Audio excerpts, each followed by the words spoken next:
여러분은 아버지와 어떤 추억이 있으세요? 저는 아버지가 일찍 돌아가셨는데 아버지와 가지고 있는 아름다운 소중한 추억들이 많습니다. 아버지와 함께 어렸을 때인데 낚시를 가서 아버지와 함께 낚시했던 기억이 있고요. 학교 갔다 오면 퇴근하신 아버지와 저녁 식사 후에 해야 될 숙제 다 맞춰놓고 함께 장기 한 판 벌려놓고 부자간에 장기 두었던 그런 추억들이 생각납니다. 제가 보기에 저희 아버지는 장기를 꽤나 잘 두셨어요. 웬만한 동네 아저씨들하고 붙으셔서 절대 지지 않으시는 모습을 봤습니다. 어린 마음에 그게 왜 이렇게 뿌듯했는지 모르겠습니다. 저도 아버지랑 계속해서 장기를 두다 보니까 비교적 조금 이제 고수랑 두다 보면 실력이 늘게 되잖아요. 그런데 아버지랑 하면 좀처럼 이기기가 쉽지 않아요. 아버지가 제가 무슨 생각을 하는지, 원래 고수는 이 하수의 수를 다 읽고 있잖아요. 그래서 제가 하려고 하는 거 다 미리 막으시고 제가 도무지 당해낼 수가 없어요. 근데 아버지가 비슷한 자신과 비슷한 실력을 가지고 있는 분하고 이렇게 두시는 걸 보면 아버지가 두시는 게 너무 잘 보이는 거예요. 저랑 둘이 둘 때는 잘 안 보이는데 다른 분하고 아버지가 두는 걸 보면 왜 이렇게 수가 잘 보이는지 몰라요. 그래서 원래 바둑이나 장기에서 그러잖아요. 뭐 하는 사람이 잘 보인다고요? 옆에 훈수 두는 사람이 잘 보인다고 얘기하잖아요. 진짜 그런 것 같아요. 이거 왜 그럴까요? 객관적이기 때문일 겁니다. 객관적이기 때문에. 누구나 자기 문제가 되면 객관성을 가지기 어려워요. 자기 문제가, 자기가 연루되면요, 사람은 다 주관적이 돼요. 그래서 객관적으로 생각하는 것이 좀처럼 쉽지 않다라는 것을 경험하게 됩니다. 우리가 고린도 전서를 읽으면서 고린도 교회에서 배울 수 있는 원리가 이런 부분이 아닐까 싶습니다. 고린도 교회를 객관적으로 바라보는 거예요. 여러분, 고린도 교회의 문제는 지금 우리 문제가 아니에요. 고린도 교회가 가지고 있었던 문제였어요. 그걸 객관적으로 한번 보는 겁니다. 주관적인 감정 없이 객관적으로 한번 읽어보는 거예요. 그리고 그런 다음에 고린도 교회라고 하는 거울 앞에 우리 스스로를 비추어 보는 겁니다. 그러면 비뚤어져 있는 우리의 머리카락이 보일 거고요. 온몸 매무새가 흐트러져 있는 우리 자신이 보이게 될 겁니다. 저는 이걸 이렇게 표현해요. 우리가 고린도 전서를 읽는다고 말하잖아요. 그것도 맞습니다. 그런데요, 성경을 거울이 되어서 우리를 비추어 보면 우리가 성경을 읽는 것도 맞지만 성경이 우리를 읽어내게 됩니다. 내 마음속에 있는 동기와 내 마음속에 있는 깊은 생각들, 그것이 어떤 것인지 성경이라는 거울 앞에 정직하게 비추어 볼 수 있게 되는 것이죠. 여러분, 그래야 주님이 원하시는 성도로서의 삶을 살 수 있고요.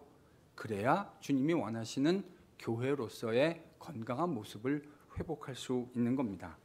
오늘 본문에는 고린도 교회 성도들이 나누어져 있었던 또 다른 이슈가 하나 등장합니다. 아주 프랙티컬한 이슈 때문에 그들은 나누어져 있었는데, 그것은 우상 앞에 드렸던 제물을 먹어도 되느냐, 혹은 먹을 수 없는 것이냐라고 하는 주제였어요. 여러분, 이건 한국교회 교인들한테도 되게 실제적인 이슈가 될 것 같습니다. 우상의 신전 앞에, 그 당시 고린도라는 도시는 우상 신전이 되게 많았어요. 고고학자들이 고린도라는 도시를 발굴해냈는데요. 그 스트릿이 있으면 그 스트릿 옆에, 우리는 보통 상가에 가면 양쪽에 상점이 이렇게 있잖아요. 고린도라는 도시가 얼마나 우상 숭배가 심했든지요, 그 스트릿 양 옆에 우상 신전들이 마치 비즈니스 상점처럼 쭉 전시되어져 있대요. 그러니까 고린도라는 도시가 얼마나 우상 숭배가 빈번했던 곳인지 알 수 있는 것이죠. 근데 문제는 고린도라고 하는 그 도시의 마켓플레이스에서 나와 있는 상당수의 고기가 그 우상 제물 앞에 들어졌던 것을 시중에 유통한 거예요. 그러니까 여러분 한번 생각해 보십시오. 우리가 그리스도인이 고린도에서 됐는데 우리가 시장에서 나가서 사 먹게 되는 고기의 상당수가 이방 신전 앞에 우상 앞에 들어졌던 제물들인 거죠. 자, 어떤 사람들은 이렇게 얘기합니다. 우리가 그리스도인으로서 어떻게 우상 앞에, 이방 우상 앞에 들어졌던 제물을 먹을 수 있겠느냐라고 말하는 사람들이 생겨날 겁니다. 어떻게 생각하세요? 우리 우상 제물 앞에 들어진 거 먹어도 괜찮습니까? 실제로 한국 교회에서요, 제사 지낸 음식 먹지 못한다고 하는 이슈를 가지고 가족들 간의 이슈가 서로 생겨서 나누어져 있는 것 저희들이 보지 않습니까? 고린도 교회에도 비슷한 상황이 벌어지고 있는 겁니다. 우리가 그리스도인인데 어떻게 이방 우상 앞에 저해진 재물을, 고기를 섭취할 수 있느냐? 불가하다라고 하는 한 부류의 사람들이 있었고요. 또 한 부류의 사람들은 우상 앞에 드려진 재물, 그게 전혀 신앙인으로서 문제될 것이 없다라고 생각을 가지고 있었던 분들이 있었습니다. 바로 이 이슈를 가지고 고린도 교회 성도들은 나뉘어져 있었습니다. 우상 제단에 드려졌던 고기 먹는 것 전혀 문제될 것 없다. 어떻게 생각하세요? 문제 됩니까? 문제 안 됩니까? 아마 이 질문을 던지면 우리 교회 성도들도 의견이 좀 갈릴 듯 싶습니다. 절대 우상 앞에 드려진 제물을 어떻게 그리스도인으로 먹을 수 있느냐? 절대 불가하다 하시는 분도 계실 것 같고요. 그게 문제될 게 뭐가 있느냐라고 말씀하시는 분도 계실 것 같아요. 그 중에 먹어도 문제될 거 없다 생각했던 논리를 가지고 있는 사람들의 그 논리가 무엇이었는지 바울이 그 한 대목을 우리에게 보여줍니다. 4절에서 6절, 본문 4절에서 6절을 같이 읽습니다. 같이 읽죠. 시작. 그러므로 우상의 제물을 먹는 일에 대하여는 우리가 우상은 세상에 아무것도 아니며 또한 하나님은 한 분밖에 없는 줄 아노라.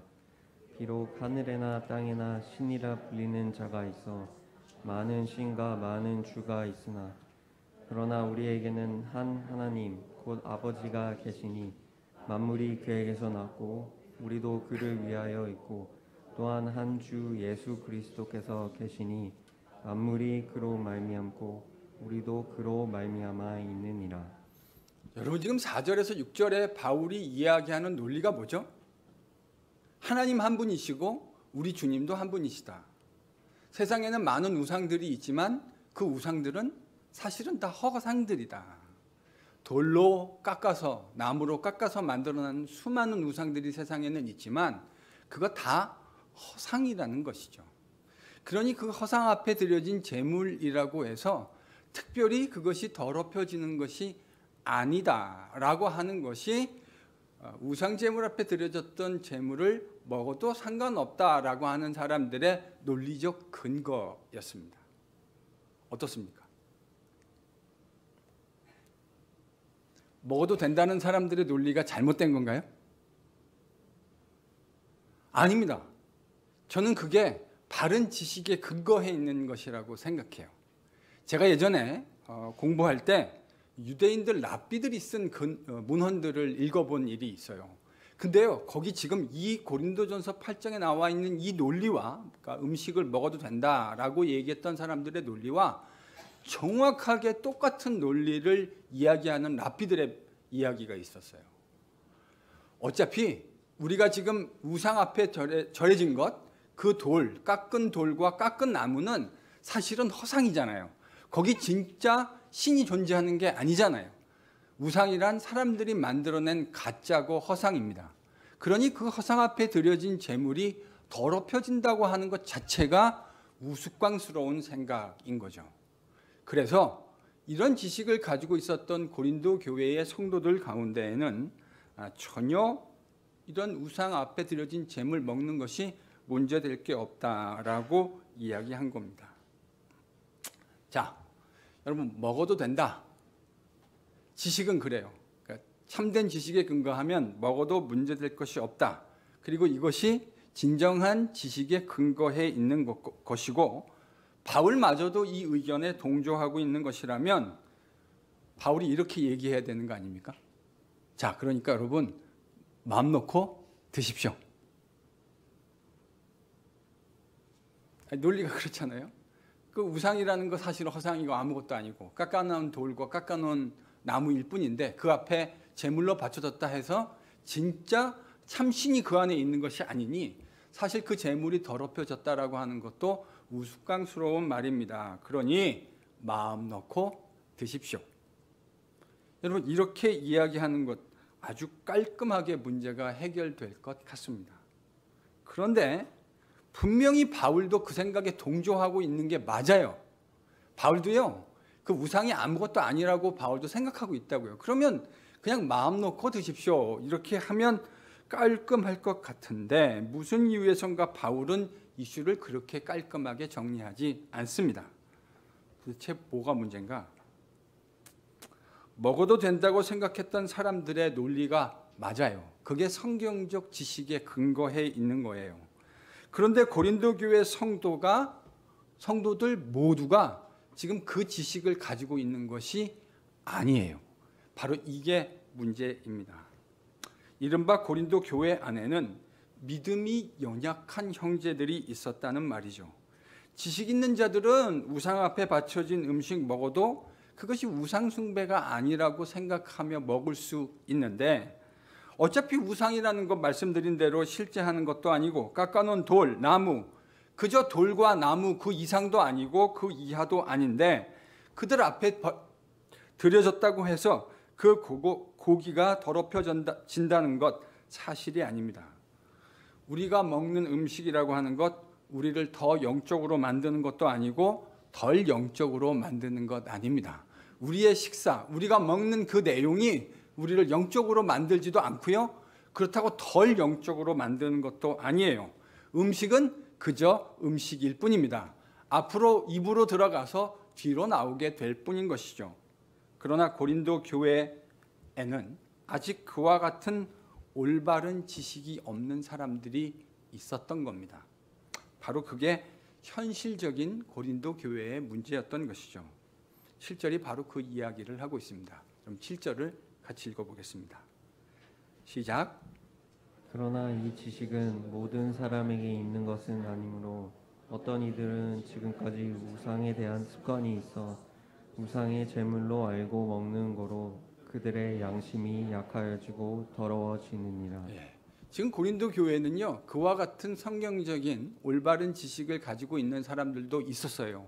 그런데 그런 지식을 가지고 있지 못한 사람들도 공존하고 있었던 것이죠. 그래서 문제는 그 지식이 없는 사람들이 우상의 제물을 먹게 되어지고 그것이 그들의 양심을 힘들게 만들고 그래서 건강한 신앙생활을 할 수 없도록 양심의 가책을 받을 수 있는 상황이 만들어진 겁니다. 그러면 바울의 이야기를 듣고 나서 우리 가운데 이렇게 생각하시는 분이 계실 것 같아요. 아니 그러면 바른 지식을 가르쳐주면 되는 거 아닙니까? 그렇잖아요.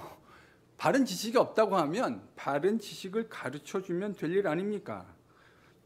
틀림없어요. 올바른 지식을 잘 가르치는 것 교회에서 꼭 필요한 일입니다. 성도들을 성경적인 바른 지식으로 가르치고 계몽해야 하는 것, 그게 목회자가 해야 할 매우 중요한 사역 가운데 하나입니다. 바울이 그걸 반대할 이유가 있겠습니까? 바울이 선교사로 고린도에 와서 복음을 증거하고 그 복음 증거한 사람들을 1년 반 동안이나 그들과 함께하면서 무엇이 바른 지식인가를 그들에게 직접 가르쳤던 거 아닙니까? 그래서 고린도 교회라는 교회가 만들어진 거죠. 아마도 어떤 사람 가운데는 바울의 그 가르침을 제대로 잘 소화하지 못한 사람들도 있었을 것이고 어떤 사람들은 바울이 떠나고 난 후에 와서 바울이 가르친 복음의 내용이 어떤 것인지 제대로 배울 수 없었던 사람도 현실적으로 존재했던 것이 아닌가 싶습니다.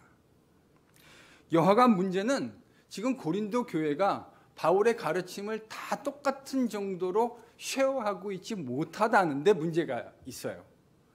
여러분, 우리가 예전 학교 생활 생각해 보면 쉽게 이해되지 않습니까? 학급에 보면 분명히 똑같은 친구들과 같은 선생님에게서 다 모든 걸 똑같은 선생님에게서 배우는데, 선생님이 가르쳐 주신 내용을 정말 하나에 가르쳐 주면 열을 알아차리는 그런 똑똑한 친구들이 있죠.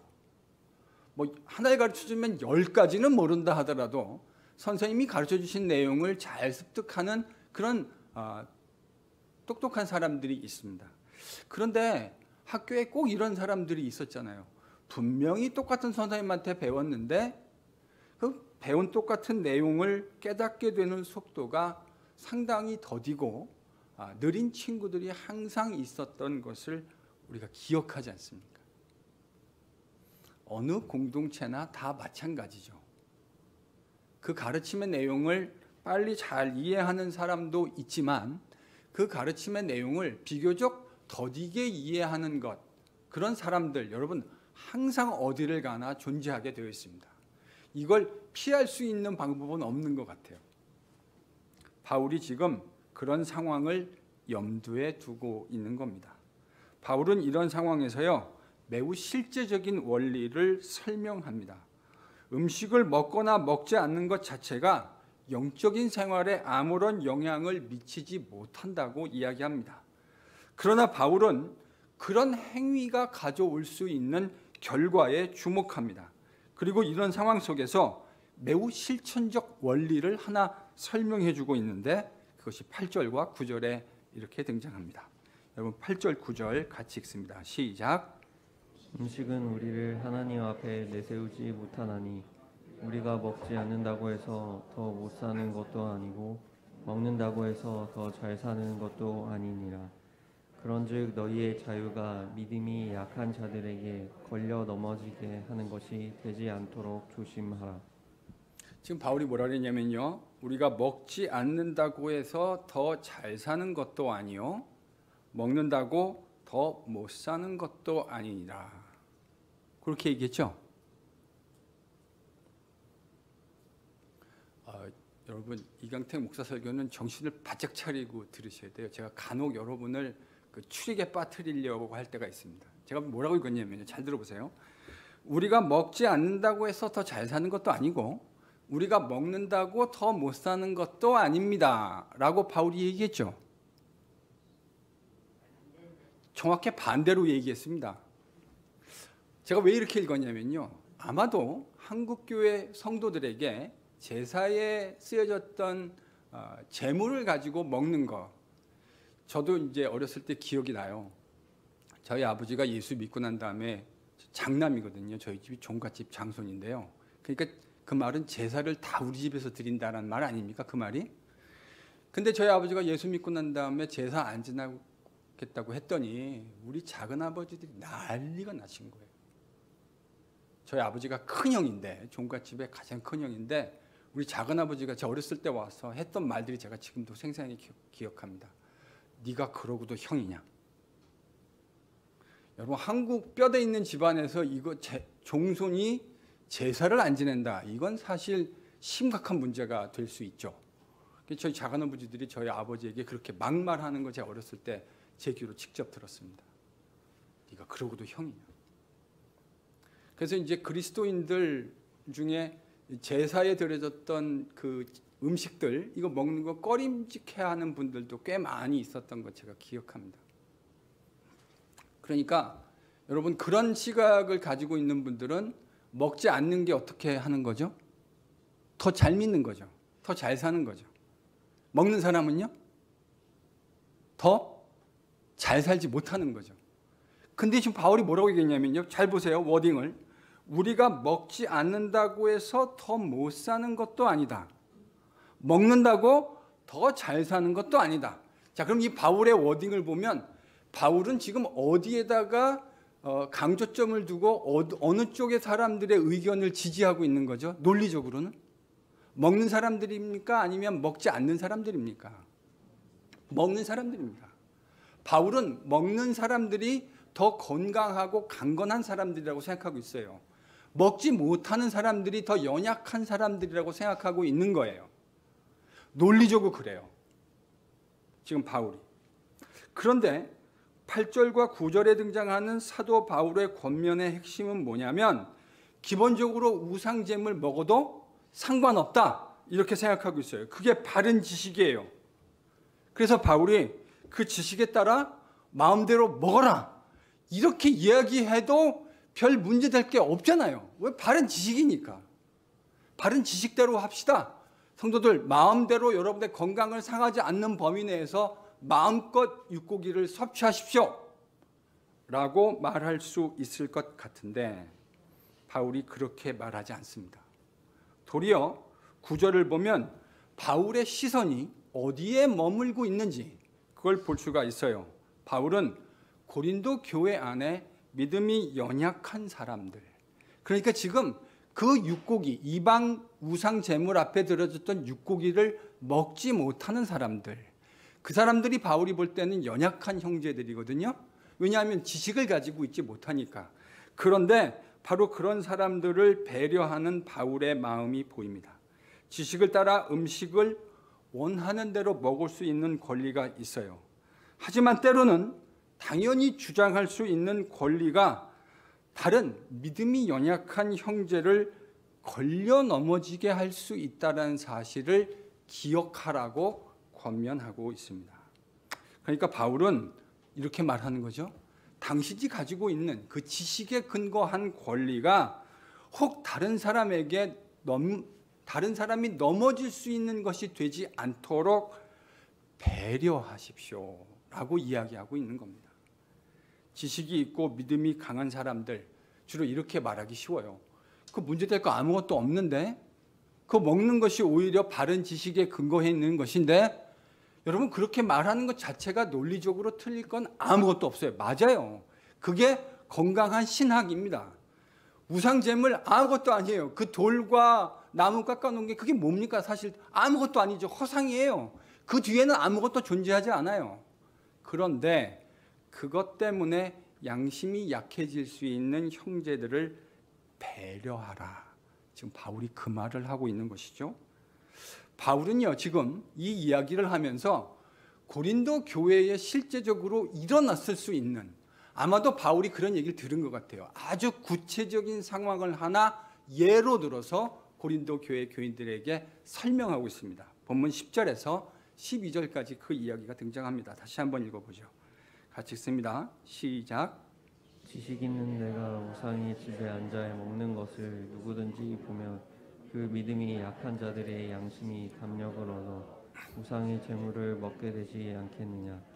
그러면 내 지식으로 그 믿음이 약한 자가 멸망하나니 그는 그리스도께서 위하여 죽으신 형제라. 이같이 너희가 형제에게 죄를 지어 그 약한 양심을 상하게 하는 것이 곧 그리스도에게 죄를 짓는 것이니라. 지금 바울이 그리고 있는 그림은 어떤 그림이냐면요, 교회의 성도 하나가 지금 우상 신전 앞에, 그 당시 여러분 우리도 예전에 굿 같은 거 이런 거 하는 거 예전에 보면 그게 자그마한 마을엔 하나의 잔치 같은 모습이었습니다. 굿판이 벌어지고 그 굿판이 벌어지고 난 다음에는 꽤 괜찮은 음식들이 잔치처럼 제공되곤 했어요. 고린도 교회의 이방 신전의 제의도 비슷한 맥락이었습니다. 제의를 베푼 사람들이 음식을 나눠 먹는 거죠. 그러니까 제사에 들어졌던 음식들을 서로 나눠 먹는 거예요. 그런데 고린도 교회 성도 가운데 꽤나 영향력이 있고 믿음 꽤나 있다고 하는, 우리로 치면 장로님이 거기 가서 앉아가지고 지식이 있으니까 이거 우상 아무것도 아니야 하고 같이 사람들과 함께 고기를 먹고 있는 겁니다. 근데 교회에 믿음이 연약한 형제가 지나가다 그 광경을 본 거예요. 봤더니 우리 교회 장로님이 계시거든요. 그러니까 가서 자기도 장로님이 계셔서 저기 먹고 있으니까 나도 먹어도 되겠노라 라고 생각하고 가서 신나게 먹은 겁니다. 근데 집에 왔는데 마음이 영 꺼림칙한 거예요. 뭐가 하나 해결되지 않은 듯한 마음이 마음속에 남아있는 거죠. 이거 내가 먹지 말았어야 되는데. 여러분 이럴 때 지식이 있는 사람은 우상은 아무것도 아니니 그건 사실은 문제될 게 없다 이렇게 생각할 수 있는데 이 형제는 믿음이 연약하잖아요. 참 건강한 참된 지식을 아직 가지고 있지 못하잖아요. 그러니까 그게 마음의 걸림돌이 되는 겁니다. 자신의 양심의 찔림이 되어지고 그 찔림이 건강한 그리스도인의 삶을 영위하고 살아가는데 방해가 되는 것이죠. 그래서 바울은 12절에 그와 같은 행동을 한 사람이 믿음이 연약한 형제에게 그리스도에게 죄를 짓게 하는 것이다. 이렇게 얘기하고 있습니다. 이 말 무슨 말일까 좀 설명이 필요한 것 같아요. 아니 그게 뭘 죄를 짓게 하는 건가? 사실 바울이 말하는 건 이런 맥락이에요. 그 연약한 형제를 위해서 또 믿음이 강한 형제를 위해서 우리 주님께서 십자가에 달려 돌아가시고 우리를 구속하시고 부활하심으로 말미암아 우리에게 새로운 생명, 영생을 살 수 있도록 은혜를 베풀어 주신 것 아닙니까? 이것이 저희가 오랫동안 묵상했던 요한복음이 그려주고 있는 복음의 핵심이에요. 그런데 지금 그 연약한 형제를 위해서도 주님이 십자가에 돌아가셨는데 지금 당신이 고기를 먹고 있는 그 행동을 보고 저 형제가 마음의 양심의 찔림을 받아가지고 아유 내가 어떻게 이러고도 그리스도인이라 할 수 있어 하고 믿음을 저버리게 되어지는 상황들이 발생하게 되어진다면 궁극적으로 그것이 형제로 하여금 그 형제를 용서해 주시려고 하는 주님의 사죄의 은혜를 거부하게 만드는 그런 참 안타까운 일이 될 수 있다라는 말을 바울이 지금 이렇게 표현한 겁니다. 여러분 한국 성도들이 한국 교회는 보수적이라 주초 문제에 대해서 상당히 예민하시죠. 여러분 이렇게 한번 가정해 볼까요? 이강택 목사가 저는 개인적으로 담배를 피지 않습니다. 제가 담배를 피지 않는 가장 핵심적인 이유는 그것이 제 건강에 백해무익이기 때문입니다. 그걸 해서 뭔가 유익이 되는 게 있다면 다시 한번 고려해 볼 만도 한데 제가 볼 때 전혀 고려해 볼 만한 유익이 하나도 없는 것 같아요. 그래서 저는 하지 않아요. 그런데 만약에 그러니까요. 저는 그리스도인으로 제가 담배를 핀다고 하는 것이 뭐가 잘못됐는지 신학적으로 잘 모르겠습니다. 근데 제가 만일 그렇기 때문에 강한 믿음을 가지고 담대하게 어느 날 웨스트 하트포드 몰에 가가지고 오른손에다 담배를 끼고 이렇게 다니면서 사람들을 만난다. 그런데 우리 교회 성도나 믿음이 연약한 성도나 주변에 있는 어떤 다른 사람들이 저 양반이 NGPC의 목사라고 하는데 저 NGPC 목사가 손가락에다가 담배 끼고 길거리에서 활보하고 다니더라 하면 여러분 믿음이 연약한 사람들은 이강택 목사가 어떤 사람인지 제대로 알아보지도 못한 채 뭐라고 생각할 수 있을까요? 어떻게 생각할 것 같으세요? 아마 이런 소문이 어느 날 커네리컷에 돌아다니기 시작할 겁니다. NGPC 목사 순 사쿠라다.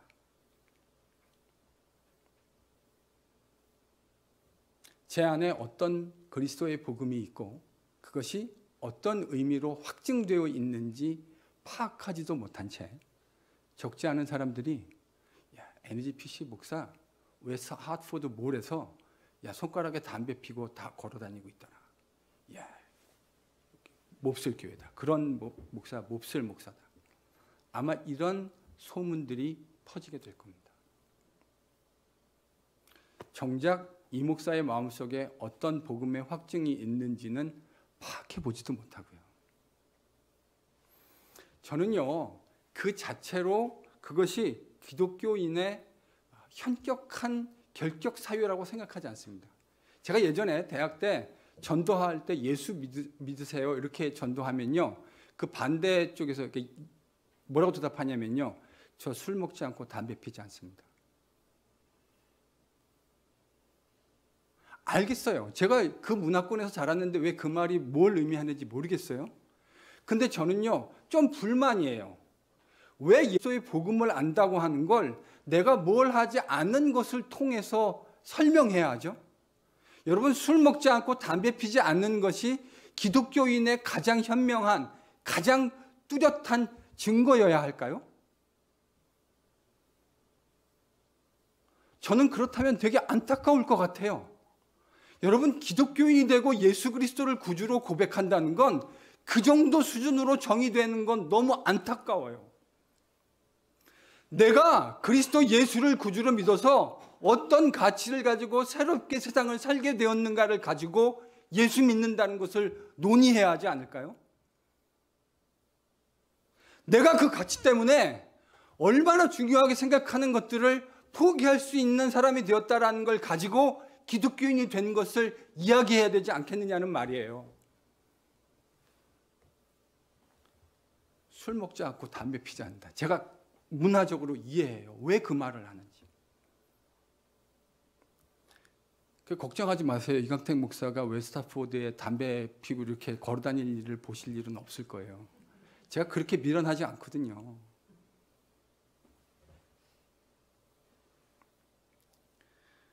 지금 바울이 그 말 하고 싶은 거예요.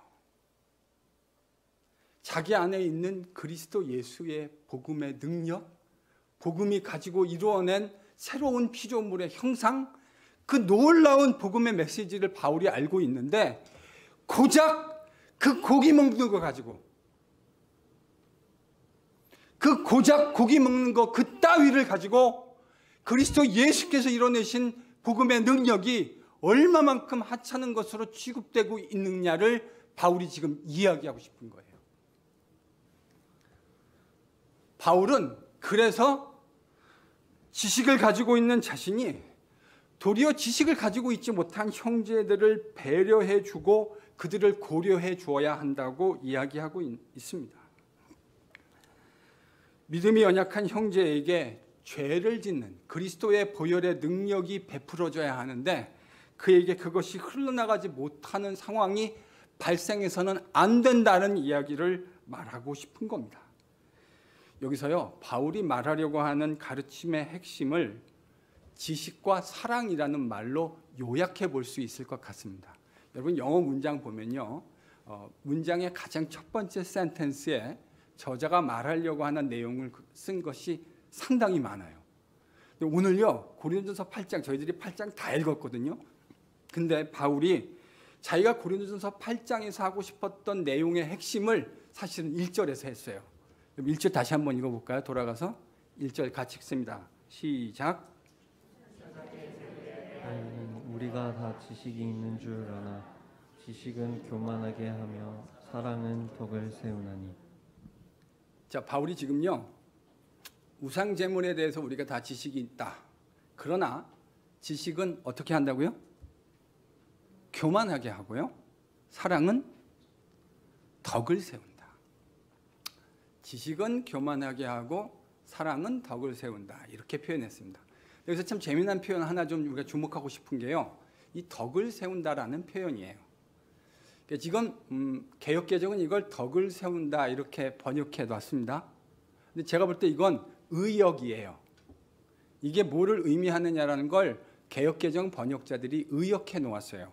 원래 바울이 사용한 단어는 덕을 세운다라는 말보다는 오이코도메오, 이 말은요, build a house라는 뜻입니다. 집을 세운다. 자, 질문해 볼까요? 그럼 바울이 말하는 집은 여기서 뭐를 의미하는 거죠? 집을 세운다. 지식은 교만하게 하고 사랑은 집을 세운다 했을 때 여러분 이 집은 무슨 집입니까? 1차적으로 바울의 머릿속엔 성전이 그려져 있었을 거라고 생각합니다. 그리고 그 성전이 구체화되어진 주님의 몸된 교회. 바울은 지금 그러니까 교회를 집이라고 생각하고 있는 거예요. 지식은 뭐 하게 한다고요? 교만하게 하고요. 사랑은 교회를 세운다. 이렇게 읽어도 괜찮을 것 같습니다. 지식은 교만하게 하고 사랑은 교회를 세웁니다. 근데 여러분 흥미롭지 않습니까? 지식과 사랑이 지금 이 본문에서 마치 대척점에 있는 대칭어처럼 사용되고 있는 것 같아요. 그런데 여러분 생각해 보세요. 지식과 사랑이 대칭어입니까? 아마 우리 교회 교인들 중에 지식과 사랑이 대칭어라고 생각하시는 분은 제가 생각에 한 분도 안 계실 것 같아요. 우리의 일반적인 언어 습관에서요, 사랑과 지식은 대칭어가 아니에요. 근데 somehow 무슨 이유에선가 고린도 교회의 문맥에서 지식과 사랑은 대칭어처럼 쓰이고 있어요. 왜냐하면 그 결과가 정확하게 반대의 결과를 만들어내고 있기 때문이에요. 현실적인 내용 때문에 바울은 지식과 사랑이 마치 대척점에 있는 대칭어처럼 사용해요. 그럼 여러분, 이렇게 생각해 볼 수 있을까요? 사랑은 교회를 세운다. 그러면 지식은 교회를 허문다. 지식은요, 교회를 모든 지식이, 일반적인 지식이 교회를 허문다. 이렇게 말하시면 안 돼요. 지금 고린도 교회에 작동하고 있는 그 구체적인 지식이 고린도 교회를 허물고 있었어요.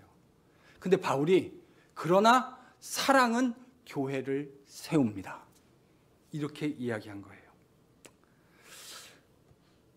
바울은 이렇게 말하고 있는 거죠. 문맥 속에서. 바울이 지금요, 지식이 필요 없다라는 극단론을 이야기하려는 게 아니에요. 문맥을 잘 읽으면 바울에게 있어서 이 지식이 얼마나 절대적으로 필요한지, 지금 그 지식이 없기 때문에 바울이 지식의 내용을 적으려고 고린도 전서를 기록한 거 아닙니까? 그러니 지식이 필요 없다 얘기하는 건 매우 극단적인 생각입니다. 바울이 너무 잘 알고 있어요. 지식이 필요해요. 그런데 바울이 말하려고 하는 건 이거죠. 지식이 절대적으로 필요하기는 한데 그 지식이 사랑이라고 하는 그릇 안에 담겨야 한다. 바울이 지금 그 얘기를 하고 싶은 거예요.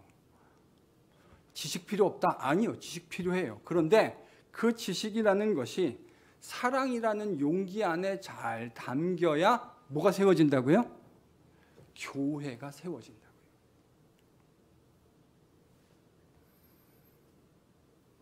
지식이 제대로 작동하려면 그 지식을 담는 그릇은 항상 뭐여야 합니까? 대답을 하셔야죠. 사랑이어야 합니다. 여러분, 이런 관점에서 내가 갖고 있는 지식이 사랑이라는 그릇에 계속해서 담기고 있는지를 매일같이 점검하셔야 합니다. 내가 가지고 있는 그 올바른 지식이라는 것이 사랑이라는 그릇으로 담겨지고 있는가를 점검하셔야 돼요. 왜냐하면 얼마든지 안 그럴 수 있거든요. 그 안 그런 예가 지금 어디 교회죠? 고린도 교회가 지금 그러지 않은 가장 분명한 예예요. 사실 이런 유의 실수가 교회 안에 많이 있을 수 있다고 생각합니다. 지식이 없는 것은 아닌데 그 지식이 사랑이라는 원리로 작동하고 있지 않을 때가 종종 있음을 보게 됩니다. 여기에는 한 사람의 예외도 없어요. 저도 지식 좋아합니다. 그래서 그렇게 오래 공부했나 봐요. 저도 지식 좋아해요. 새로운 것을 알아가고 탐구하고 끊임없이 연구하는 거에 대한 끊임없는 목마름이 제 안에 있어요. 저 지식 좋아합니다. 그런데 그 지식이라는 것이 사랑이라는 원리로 얼마든지 작동하지 않을 수 있다고 하는 사실을 우리는 깨달아야 돼요. 이 목사부터 시작했어요. 우리의 마음은요, 그 지식을 따뜻하게 사랑으로 담아내고 싶지 않을 때가 있어요. 뭐 이렇게 순진하게 저만 그러는 것처럼 그러세요? 여러분들도 그러시는 것 같은데. 우리 피차 그렇지 않습니까? 그 옳은 지식을 따뜻한 사랑으로 담아내고 싶지 않은 마음이 들 때가 있잖아요. 지금 고린도 교회가 딱 그랬다니까요. 고린도 교회가 나눠지고 교회가 안 세워진 건 그들에게 지식이 없었기 때문이 아닙니다. 지식이 있었어요. 그런데도 교회가 세워지지 않았어요. 왜냐하면 사랑이라는 그릇에 담기지 않았기 때문입니다. 저는 그래서 이걸요, 이렇게 부르고 싶어요. 지식에는 두 가지 지식이 있는데 하나는요, 차가운 지식. 그러면 또 다른 지식은 제가 뭐라고 이름 붙였을까요? 따뜻한 지식. 교회를 세우는 지식은요, 따뜻한 지식입니다. 따뜻한 지식이 있어야 교회가 세워집니다. 바울이 1절에서 한 말의 핵심은 그거예요. 지식이 필요 없고 사랑만 있으면 된다. 아니요. 그 지식이 사랑이라는 그릇 안에 담길 수 있도록 우리 노력하십시다. 바울이 지금 고린도 교회 성도들에게 그렇게 이야기한 겁니다. 지식이 사랑이라는 그릇에 담기게 되면 그제서야 비로소 그 지식은 따뜻한 지식이 됩니다. 따뜻한 지식이 작동할 때야 비로소 교회라는 주님의 집이 세워지게 되는 줄로 믿습니다. 여러분, 우리 건강한 따뜻한 지식을 함께 만들어 가십시다. 일단 아멘 하셔도 괜찮아요. 아멘 하셔야 될 타이밍이에요. 바로 이 타이밍이. 정말 그래요. 따뜻한 지식. 사랑이라는 곳에 담겨진 지식. 제가 한국에서 만났던 여러 사람들 가운데 매우 유능한 교수가 있었어요. 근데 그분은 자타공이 참 똑똑한 분이셨어요. 이 교수들끼리 모였는데도 그 교수들 안에서도 똑똑하다고 인정한 교수니까 그 교수는 정말로 똑똑한 사람이 맞아요. 제가 봐도 참 똑똑해요. 진짜 스마트한 것 같아요. 제가 그 교수들 웬만해서 칭찬 잘 안 하는데 제가 봐도 똑똑해요. 근데 희한해요. 그 사람이 가는 곳마다 집이 세워지지 않아요. 참 똑똑하거든요. 근데 희한하게 저는 뭐 모르겠습니다. 제가 그분하고 같은 공동체 안에 있지 않았기 때문에 그분에 대해서 이렇다 저렇다 말할 만한 충분한 인포메이션을 가지고 있지 않고요. 제가 얘기하는 건 오히려 실수가 될 수 있어요. 그런데 이제 한 가지 제가 분명히 발견한 거예요. 그분이 있었던 공동체, 참 똑똑한 분인데요. 그분이 가는 공동체마다 갈라져요. 집이 세워지지 않는 거죠. 바울이 말했던 대로. 하는 말을 들어보면요. 하나부터 열까지 제가 듣기에는 다 맞는 말이에요. 그분이 제가 있었던 학회에서 같이 있었는데 그분이 자주 하는 말 중에 이 말이 있었어요. 이거 봐. 내가 언제 틀린 얘기하는 거 봤어? 얼마나 자신 있었으면 자기가 하는 얘기에 틀린 얘기가 없다고 주변에 있는 사람들에게 입버릇처럼 이거 봐. 내가 언제 틀린 이야기 하는 거 봤어? 오늘 바울이 하는 본문의 이야기의 관점에서요. 꼭 권면드리고 싶어요. 여러분, 틀린 이야기 하지 않는 것으로 충분하지 않아요. 옳은 이야기를 하는 것으로 충분하지 않아요. 어쩌면 우리가 가지고 있는 연약함과 문제가 여기에 있다고 생각해 볼 수 있지 않을까 하는 묵상을 저는 했어요. 저도 여러분 못지않게 옳은 게 뭔가에 대해서 참 고민이 많은 사람이거든요. 정의로운 것, 옳은 것, 정의롭지 못한 걸 얘기하는 것보다는 좋은 거잖아요. 불의한 이야기를 하고 말만 열면 거짓말을 이야기하는 것보다는 늘 진실되게 담백하게 진리를 담아내는 언어를 표현하는 것, 여러분 필요한 것 아닙니까? 근데 저는 오늘 이 말씀을 묵상하는 내내 그런 생각했어요. 아, 그것만으로 충분하지 않구나. 그것만으로 충분하지 않아서 교회가 세워지지 않는 것이구나. 바울 사도에게 뒤통수를 한 대 제대로 맞은 것 같은 느낌이에요. 아무리 맞는 이야기를 한다 하더라도 그것이 사람을 살려내고 교회를 살려내는 따뜻한 지식이 아니라면 주님의 교회는 세워지지 않는 곳이구나 하는 이 바울 사도의 이야기를 우리가 함께 아픈 마음으로 기억할 수 있었으면 참 좋겠습니다. 이 말씀을 듣고요.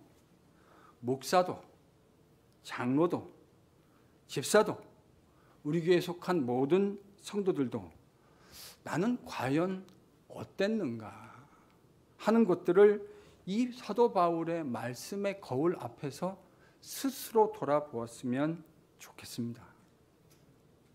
여러분, 그래야 건강한 성도, 건강한 교회가 될 수 있는 가능성이 있다고 생각해요. 이런 얘기하면요. 꼭 성도들 중에 이런 분 계세요. 야, 저 설교를 아무개 장로가 들어야 되는데 저 설교를 아무개 집사가 들어야 되는데, 그렇게 생각하는 당신이 들으셔야 돼요. 그렇게 생각하는 당신이 이 이야기를 들어야 돼요. 복음 메시지를 자신에게 적용하지 않는 건 저는 패역함이라고 생각해요. 제 얘기가 아닙니다. 여러분, 지금 이 이야기, 지금까지 바울이 고린도 교회의 매우 실제적인 문제, 그 이슈에 대한 복음적인 해답이 무엇인지를 고린도 교회 성도들에게 이야기하면서 이 이야기를 고린도 교회 아무개 집사가 들어야 되는데 이렇게 생각한 것만이 아니고요. 그런 생각도 했을 거예요. 그런데 바울이 지금 그 이야기를 누구에게 적용하고 있는지 아십니까? 여러분 13절을 보십시오. 13절을 같이 읽겠습니다. 같이 읽죠. 시작. 그러므로 만일 음식이 내 형제를 실족하게 한다면 나는 영원히 고기를 먹지 아니하여 내 형제를 실족하지 않게 하리라. 여러분, 지금 바울이 고린도 교회 성도들에게 설명한 구체적인 복음 설명, 그들이 겪고 있는 실제적인 이슈에 대한 그의 복음 설명과 지혜로운 합리적인 그리고 신앙적인 대처 방안이 뭔지를 이야기하면서 13절 바울은 이 이야기를 누구에게 적용시키고 있습니까? 자기 자신에게. 만약 누군가가 고린도 교회 성도들 가운데 고기 먹는 것이 마음의 양심의 꺼리낌이 되고 그것 때문에 실족하는 상황이 벌어진다고 한다면 바울이 뭐 한다 그러죠? 아무개 장로님, 고기 드시지 마십시오 라고 말하지 않고요. 바울은 그 이야기를 자신의 언어로 이야기합니다. 누군가가 실족하게 된다면 나는 어떻게 해요? 영원히 For the rest of my life 영원히 고기를 먹지 않겠습니다. 누군가 참된 지식이 없어서 연약한 형제가 혹 내가 이방 신전 앞에 드렸던 제물을 먹는 걸 보고 실족하게 되어진다면 나는 영원히 고기를 먹지 않겠습니다. 왜냐? 그 중요하지도 않은 고기 문제 때문에 그리스도께서 십자가에 보혈을 흘려 돌아가신 그 거룩한 복음의 능력이 저 형제에게 걸림돌로 작용하게 되어진다면 나는 기꺼이 고기를 먹지 않을 수 있는 자유를 가지고 있습니다. 여러분, 진짜 신앙이란 건 이런 거예요. 먹어도 돼. 그게 참 지식이야. 라고 그치는 건 성숙한 신앙은 아니에요. 지식이 있는 건 맞는데요. 성숙한 건 아니에요. 성숙한 신앙이란 그런 지식이 있음에도 불구하고 혹 믿음이 연약한 형제가 그거로 인해 실족하게 될 상황이 벌어진다면 내가 그 고기를 먹지 않을 수 있는 자유. 당연히 고기 먹을 수 있는 지식과 권리를 바울이 가지고 있죠. 바울이 고기 먹었다고 누가 그것을 힐난할 수 있겠습니까? 그러나 자신이 누릴 수 있는 권리를 기꺼이 포기하겠다고 얘기합니다. 상대방이 아니라 자신에게 적용하고 있는 거 보이세요? 바로 이게 경건한 하나님의 성숙한 사람입니다. 고린도 교회 성도들에게 말하면서요, 자기를 제외시키지 않았어요. 그 복음 이야기에 가장 먼저 자기 자신을 적용하고 있어요. 마땅히 먹을 수 있고 주장할 수 있음에도 불구하고 주장하지 않는 권리가 연약한 자를 포함한 교회를 세우는 원리가 되기 때문입니다. 바로 이게 바울이 주장하고 있는 내용입니다. 그러면 이 내용은 바울이 새롭게 주장한 내용입니까? 아닙니다. 이 내용은요, 바울이 우리가 주님이라고 부르는 주님을 통해서 배운 원리입니다. 여러분, 빌립보서 2장에 예전에 김도현 목사님이 사경에 저희 교회에 오셔가지고 마지막 설교 빌립보서 2장으로 했습니다. 이 찬가라고 하는 제목이 붙어있는 빌립보서 2장인데 거기 보면 바울이 이렇게 얘기하죠. 창조주가 자신을 비워 종의 형체를 가졌다. 창조주가 자신의 형체를 비워 종의 형체를 가졌다. 주님이 자신을 비워서 종의 형체를 가지신 것은 우리와 함께 교제하기 위해서입니다. 그게 예수님의 비움의 핵심이에요. 주님이 자기를 비우신 육신을, 똑같은 우리와 육신을 가지신 건, 육신을 가지고 있는 우리와 똑같은 모양이 되신 건 우리와 함께 교제하기 위해서입니다. 여러분, 지금 고린도전서 8장을 묵상하다 보면 바울이 자기 자신을 비워서 누구의 형체를 가지고 있는 게 보이십니까? 바울이 지금 자기를 비웠어요. 지식이 있는데 지식이 없는 사람들의 모습처럼 고기를 먹지 않으려고 해요. 왜요? 그들을 얻고 그들과 함께 교제하기 위해서입니다. 어떻습니까? 주님이 말씀하신 복음의 원리를 자신의 삶에 그대로 체화하고 구현하고 있는 것이죠. 먹을 수 있고 자신의 먹음에 대해서 합리적으로 이론을 들이댈 수 있는 그 지식과 권한이 바울에게 있었지만 그는 기꺼이 믿음이 연약한 형제를 위해 그 권리를 쓰지 않기로 결단한 겁니다. 고린도 교회가 왜 세워지지 않았죠? 지식은 있는데요. 그 지식을 사랑이라는 그릇에 담내지 않았기 때문입니다. 그래서 교회라는 주님의 집이 세워지지 않은 겁니다. 그래서 고린도 교회는 말도 많았고 탈도 많았던 겁니다. 우리는 고린도 전서를 통해서 교회를 바로 세워가는 법이 어떤 것인가를 배워야 할 겁니다. 주님에게서 바울이 배운 그 영적 원리가 우리 모두의 삶에서 우리의 원리로 구체화될 수 있는 은혜가 될 수 있기를 소망합니다. 옳은 것이 뭐냐를 아는 것은 참으로 중요합니다. 그런데 거기서 멈추면 안 돼요. 바른 지식이 사랑이라고 하는 원리와 그릇 안에 담겨지고 있는지 매일같이 점검해야 합니다. 저도 이게 참 어려운 것 같아요. 옳은 것이 무엇이냐를 분별해내는 건 저한테는 비교적 쉬운 일인데 그 옳은 것이 사랑이라는 그릇에 담기고 있느냐라고 하는 이 부분에서 참 찔릴 때가 많은 것 같아요. 정말 정직하게. 제가 지금 설교하면서 하나님 앞에서 거짓말할 수 없잖아요. 그게 뭐냐라는 걸 이야기하고 분별하는 건 저한테는 비교적 쉬운 일인데 그것이 사랑이라는 그릇 안에 끊임없이 담기고 있느냐라고 하는 건 참 대답하기 어려운 이슈인 것 같아요. 왜냐하면 그러지 못할 때가 있거든요. 그런데요, 교회가 세워지려면 바로 이 원리, 올바른 지식이 뭐에 담겨야 된다고요? 사랑이에요. 사랑이에요. 이 원리가 우리 교회의 모든 구성원들의 삶 속에, 목사부터 시작해서 모든 구성원들의 삶 속에 구현되어야 합니다.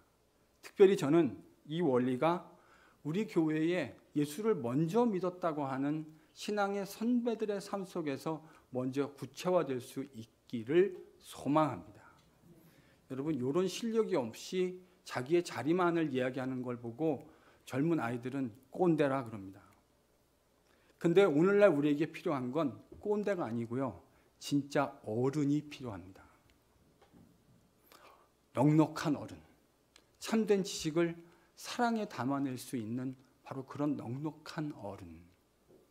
우리 교회에 있는 저를 비롯한 목사와 장로님들, 또 우리 교회 모든 집사님들과 성도들이 이런 참된 지식을 사랑이라는 그릇 안에 담아낼 수 있는 역사가 일어날 수 있게 되기를 예수님의 이름으로 간절히 축원합니다.